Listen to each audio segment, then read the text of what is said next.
ఎందుకు చెప్తానో అర్థం చేసుకో సంధ్య. నీ గురించే బిడ్డ మేము ఇంత తిప్పల పడేది, ఇంత కష్టపడేది. అయ్యిందేదో అయిపోయింది, దాని గురించే ఎందుకు ఆలోచించుకుంటున్నాడు. పెళ్లి చేసుకుంటే ఊకి అట్లనే ఉంటుందా చెప్పు జీవితం. ఇప్పుడు ఈసారి మంచిగా ఉంటుంది కావచ్చు. ఎందుకు బిడ్డ ముదుగాడు దాని గురించే తలుసుకొని చేసుకోను అని అంటాను.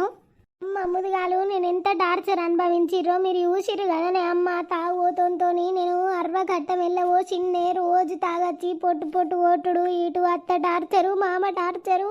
నాకు పెళ్లి మిన్నే విరక్తి పుట్టిందే అమ్మ. అందుకే నాకు ఇష్టం లేదు. నేను ఉన్నన్ని రోజులు మీతో ఉంటా, తర్వాత మీరు చచ్చిపోతే నేను కూడా మీతోనే చచ్చిపోతా. కానీ నాకు ఈ పెళ్ళి అద్దే అమ్మ. బాంచాను మీకే నేను దండం పెడతా బాపు.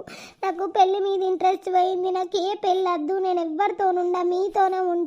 అట్లా అనకు బిడ్డ బాంచను. నీకు దండం పెడతా. అయ్యింది ఏదో అయిపోయింది. ముదుగాటి సంబంధం ఏదో అట్లయింది అని అట్లనే అవుతుందా బిడ్డ. ఈసారి దేవుడు నిన్ను మంచిగా ఉంచుతాడు బిడ్డ. పిల్లగాడు మస్తు మంచోడు, మేము చూసి వచ్చినాం.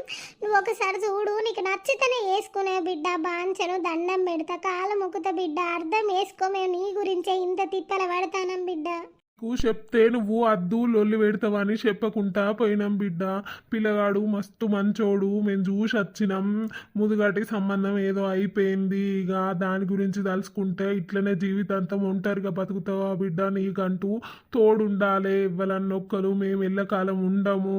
అట్లా కుదరని పని బిడ్డ. చేసుకోవాలి పెళ్ళి. సరే నా బిడ్డ బాంచను, మేము చెప్పినట్టు బిడ్డ ఈసారి. అదే